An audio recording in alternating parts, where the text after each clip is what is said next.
இருக்கிறாரே, தாழ்ச்சியடையேன் என்றுமே.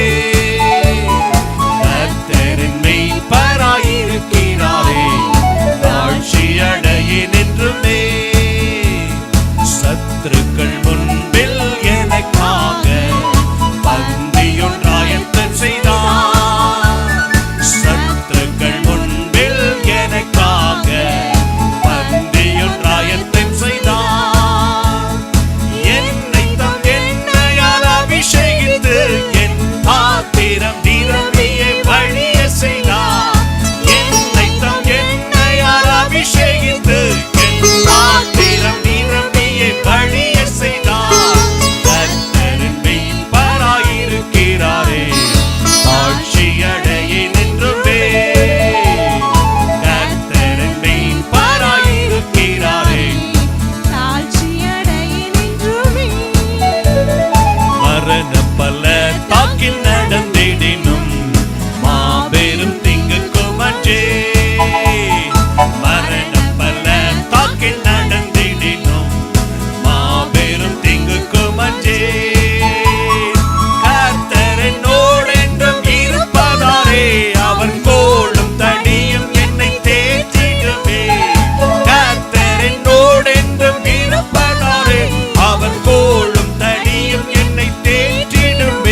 தோல்வியை கர்த்தர் நமக்கு வாக்கு பண்ணவில்லை.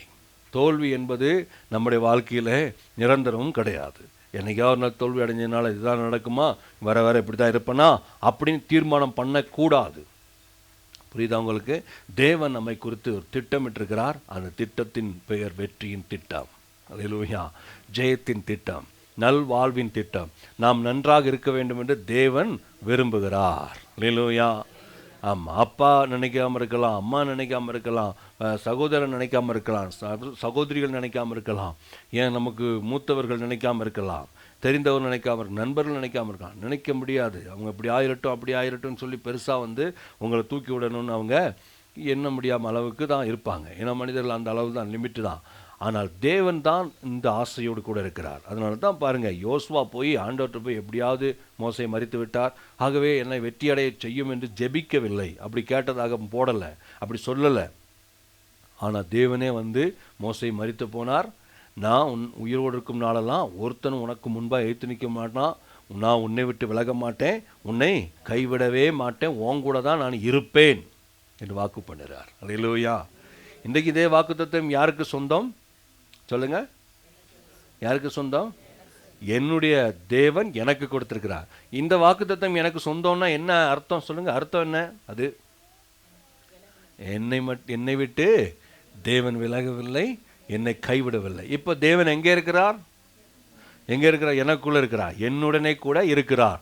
தேவன் என்னுடனே கொடுக்குறார், தனி ஆள் கிடையாது. பார்த்தீங்களா?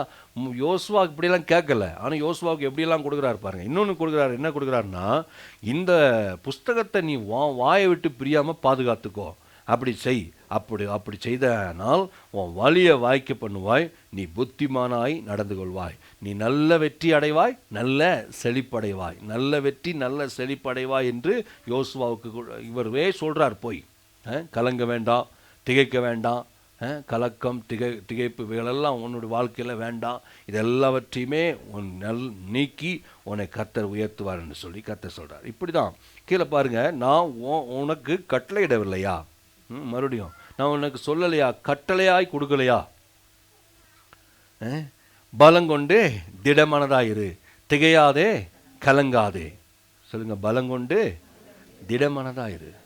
இந்த மனது தான் பிரச்சனை. இப்போ நிறைய பேருக்கு திடனற்று போன மனதோடு கூட இருக்கிறார்கள். ஜெயிக்க வேண்டிய அவர்கள் தோற்று போவதுக்கு காரணம் அவருடைய உள்ளங்களில், அவருடைய மனதில் திடனற்று போய் விடுகிறார்கள். திட மனதாய் இரு. எல்லாம் சொல்லுங்க, திட மனதாய் இரு, திட மனதாய் இரு. ஆமாம், கர்த்தர் சொல்கிறார். நீங்கள் மறுபடியும் சொல்ல வேண்டியது, திட மனதாய் இரு. கர்த்தர் சொல்லிட்டாரு. எப்படி இருக்குமா? பலங்கொண்டு. எப்படி இருக்கும்? பலங்கொண்டு திடமனதாய் இரு, திகையாதே, கலங்காதே. நீ போகும் இடமெல்லாம் உன் தேவனாகிய கர்த்தர் உன்னுடனே கூட இருக்கிறார். எங்கெல்லாம் போறியோ அங்கெல்லாம் உன் கூடயே இருக்கிறார் கர்த்தர். உன்னை விட்டு விலகுவதும் இல்லை, உன்னை கைவிடுவதும் இல்லை.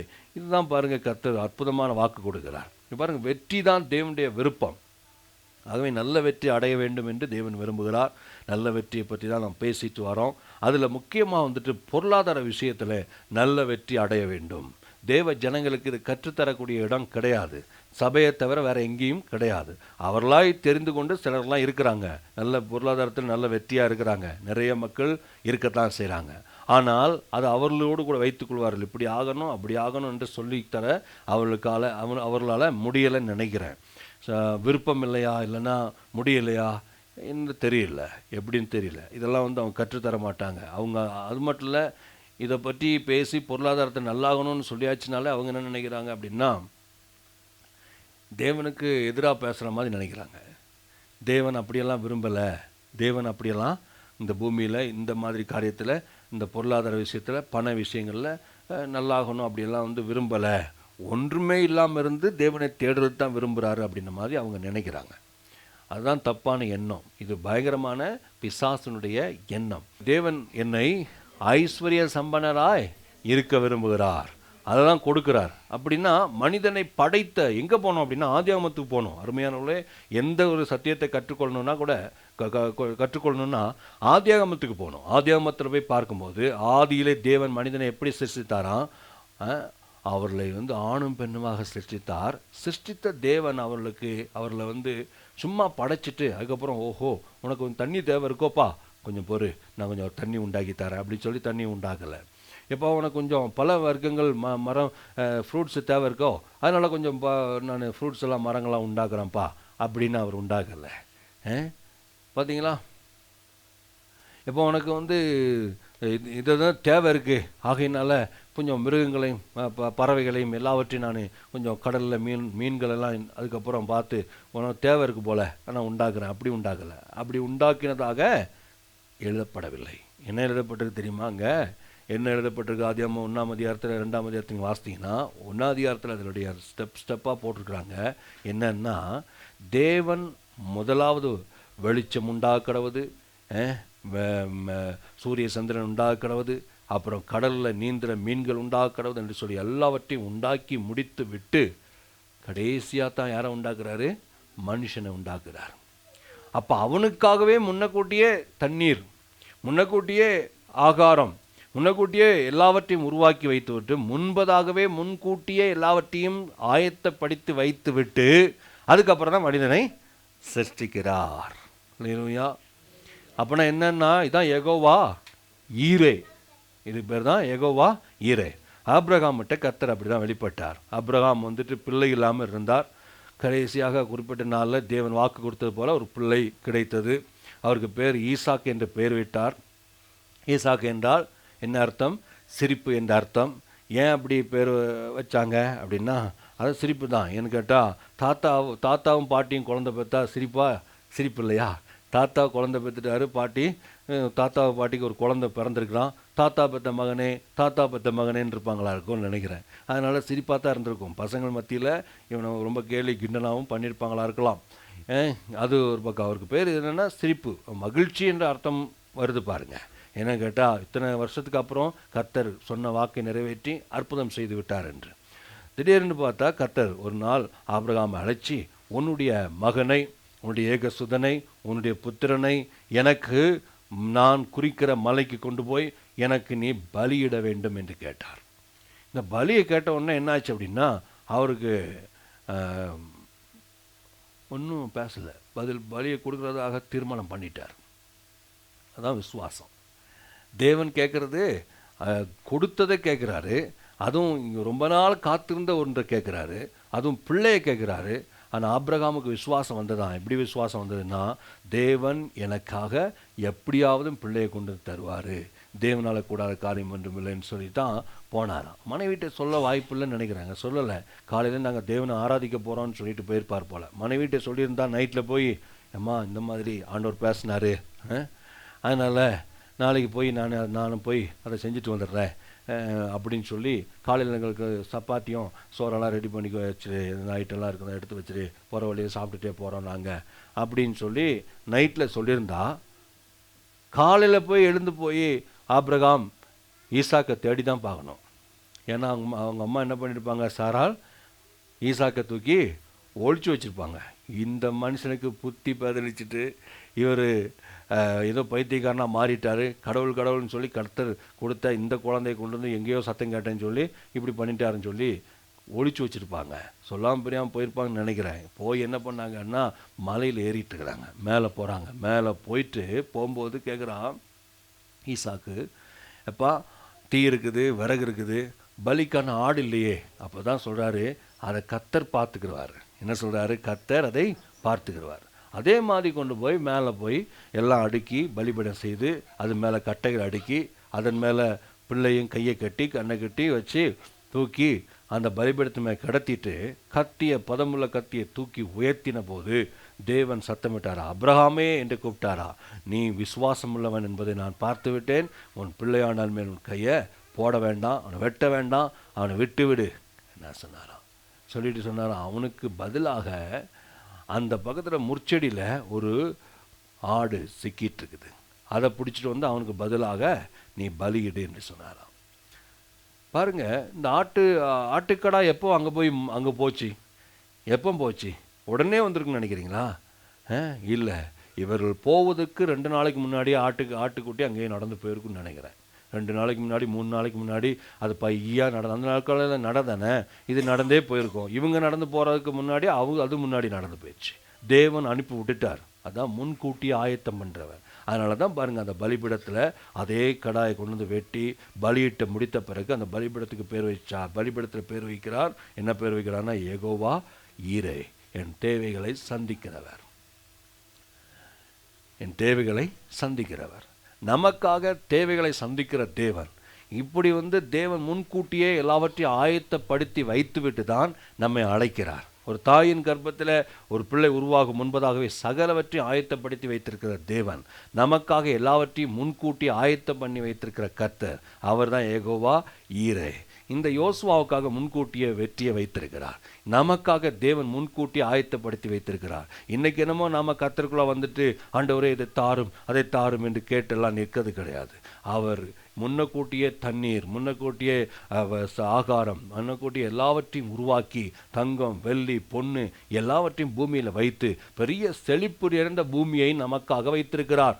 அந்த பூமியில் வாழ்கிற நாம் அத்தனை அனுபவிக்கும்படியாக எடுத்து பயன்படுத்தி தேவனுக்காக வாழும்படியாகவே இது அத்தனையும் கர்த்தர் படைத்திருக்கிறார்.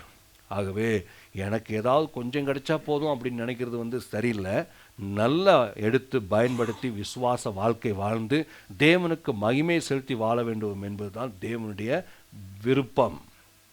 அதனால தான் பாருங்கள், வெற்றின்னா இந்த பொருளாதாரத்தில் கரெக்டாக இருக்கணும். பொருளாதாரம் அப்படின்னு சொல்லும்போது பொருள் ஆதாரம், பொருள் சம்பந்தப்பட்ட உலகத்தில் நாம் வாழ்கிறோம்.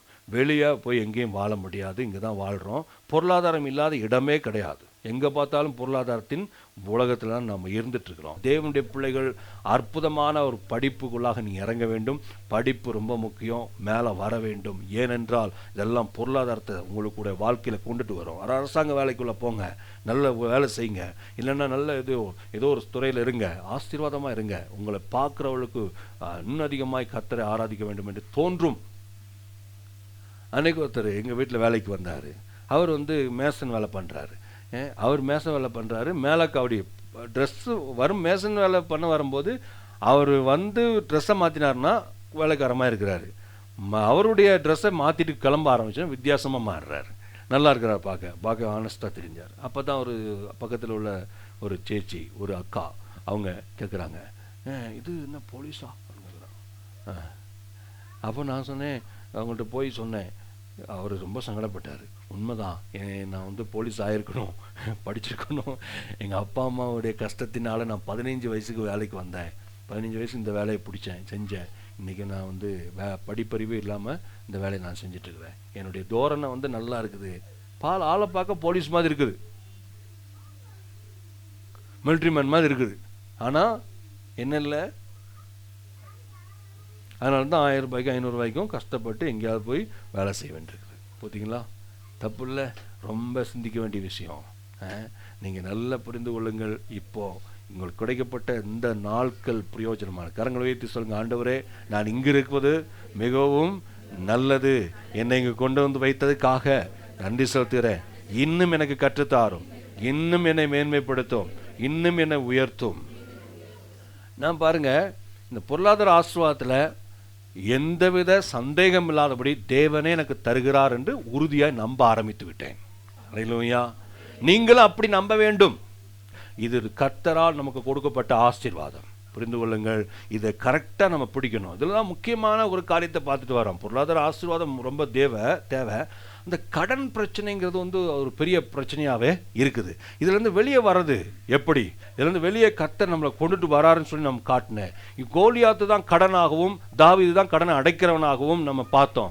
கோலியாத்து அவன் பெரிய வல்லமையான ஒரு ஆள் பாருங்க. அவன் என்ன பண்ணுறான்னா எல்லாவற்றையும் உரிந்து கொண்டு எல்லாவற்றையும் விருந்து கொண்டு ஒன்றுமே இல்லாமல் ஓட வச்சிருவான். அப்படிப்பட்ட வேலையை செஞ்சுட்டு வரான். அது பேர் தான் கோலியாத். இது இப்போ எபிரேயர்கள் வச்ச பேர். அந்த பெலிஸ்தியன் என்று அவங்க வச்ச பேர் கிடையாது. இவங்க கோலியாத்துன்னு சொல்லி பேர் வச்சது இந்த எபிரேயர்கள், இந்த இஸ்ரவேலர்கள் வச்ச பேர். அதுக்கு அர்த்தம் என்னன்னா, ஒன்றுமில்லாமல் உரிந்து கொண்டு விடக்கூடியவன். அப்போ கடன் உங்களுக்கு வந்ததுன்னா ஒன்றுமே இல்லாமல் உங்களை உரிந்து கொண்டு விடக்கூடிய வல்லமை படைத்ததாக இதுக்கிட்ட இருக்குது. அது மட்டும் இல்லை, இந்த கடனுக்கு ஒரு ஆவிக்குரிய வல்லமை இருக்கிறது. இது என்ன செய்யும் அப்படின்னா, கொஞ்சம் கொஞ்சமாக உங்களை அழிக்கும். நாங்கள் கொஞ்சம் கொஞ்சமாக கெட்டிடுவோம் நீங்கள் நினைப்பீங்க, அது கொஞ்சம் கொஞ்சமாக உங்களை கெட்டோடாமல் பண்ணிட்டு இருக்கோம். சுற்றி எதையோ வேலையை பண்ணிட்டு இருக்கோம். அதனால தான் பாருங்க, தாவீதை போல தேவனுடைய பலத்தால் நம்ம அதை எதிர்க்கணும். தேவனுடைய பலத்தினால எப்படி எதிர்க்க முடியும்? தாவீது அவர் கோலியாத்தை வீழ்த்துவதற்காக 5 கற்களை எடுத்தாராம், 5 கூழாங்கற்களை எடுத்தாராம். நான் சொன்னேன் உங்களுக்கு 5 கூழாங்கற்கும் 5 சத்தியங்கள். அதுல ஒன்று என்னன்னா, ஒரு கூழாங்கல் என்று சொல்லும் போது அதுல 3 பாயிண்ட் உங்களுக்கு நான் சொன்னேன். என்னன்னா, தேவன் உங்களுடைய கடன்களை ரத்து செய்கிற தேவனா இருக்கிறார். இதை நீங்க புரிந்து கொள்ள வேண்டும். உங்கள் கடன்களை அவர் ரத்து செய்ய முடியும். அது மட்டும் இல்ல, தேவன் உங்களுடைய கடன்களை ரத்து செய்யறது மட்டும் இல்ல, தேவன் பட்சபாதம் உள்ளவர் அல்ல. அவர்கிட்ட எந்த பட்சபாதம் இல்லை. இவனுக்கு செய்வார், அவனுக்கு செய்வார், இவனுக்கு செய்ய மாட்டார், அவனுக்கு செய்ய மாட்டார், அப்படி அல்ல. தேவன் எல்லாருக்கும் செய்கிறவர். அதுல இருந்து பாருங்க, கடன்ல இருந்து நீங்க மூணாவது என்னன்னா, நீங்க கடன்ல இருந்து வெளியே வர வேண்டும் என்று தேவன் விரும்புகிறார். யார் விரும்புகிறார்? தேவன் விரும்புகிறார்.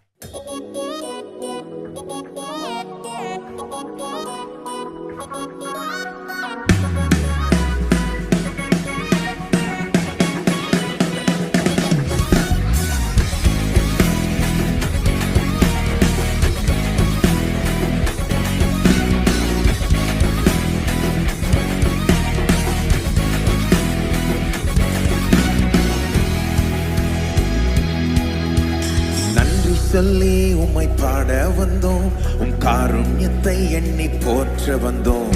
நன்றி சொல்லி உம்மை பாட வந்தோம், உம் காருண்யத்தை எண்ணி போற்ற வந்தோம். நன்றி சொல்லி உம்மை பாட வந்தோம், உம் காருண்யத்தை எண்ணி போற்ற வந்தோம். நன்றி சொல்லி உம்மை பாட வந்தோம், உம் காருண்யத்தை எண்ணி போற்ற வந்தோம். வார்த்தையினால் நீ சொன்னதெல்லாம் கரங்களினால் இன்று நிறைவேற்றி நீ. வார்த்தையினால் நீ சொன்னதெல்லாம் கரங்களினால் இன்று நிறைவேற்றி நீ. நன்றி நன்றி சொல்வோம், உயிர் உள்ளவரை ஒன்றும் குறையாமல் காத்திடும். நன்றி நன்றி சொல்வோம், உயிர் உள்ளவரை ஒன்றும் குறையாமல் காத்திடும் நல்லவரை. காற்றுமில்ல மழையுமில்ல, ஆனாலும் வாய்க்காலை நிரப்பினீரே. காற்றுமில்ல மழையுமில்ல, வார்த்தையினால் நீ சொன்னதெல்லாம் கரங்களினால் இன்று நிறைவேற்றி நீ. வார்த்தையினால் நீ சொன்னதெல்லாம் கரங்களினால் இன்று நிறைவேற்றி நீ. நன்றி நன்றி சொல்வோம், உயிர் உள்ளவரை ஒன்றும் குறையாமல் காத்திடும். நன்றி நன்றி சொல்வோம், உயிர் உள்ளவரை ஒன்றும் குறையாமல் காத்திடும் நல்லவரை.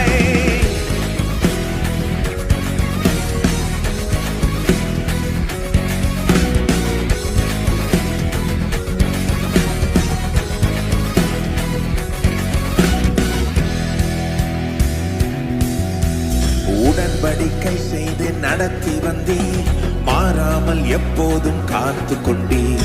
உடன்படிக்கை செய்து நடத்தி வந்தீர், மாறாமல் எப்போதும். வார்த்தையினால் நீ சொன்னதெல்லாம் கரங்களினால் இன்று நிறைவேற்றி நீ.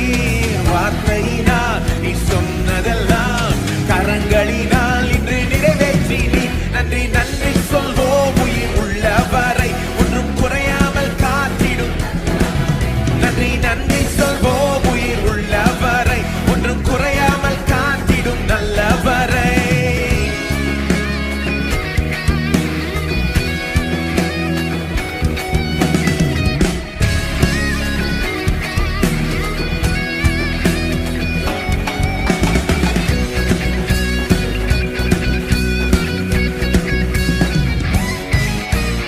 கைவிடாமல் விட்டு விலகிடாமல் நெருங்கின பாதையிலும் கூட வந்தீர். கைவிடாமல் விட்டு விலகிடாமல் நெருங்கின பாதையிலும் கூட வந்தீர். வார்த்தையினால் நீ சொன்னதெல்லாம் கரங்களினால் இன்று நிறைவேற்றி நீ. வார்த்தையினால் நீ சொன்னதெல்லாம் கரங்களினால் இன்று நிறைவேற்றி நீ. நன்றி நன்றி சொல்வோம், உயிர் உள்ளவரை ஒன்றும் குறையாமல் காத்திடும் நல்லவரை. நன்றி நன்றி சொல்வோம், உயிர் உள்ளவரை ஒன்றும் குறையாமல் காத்திடும் நல்லவரை.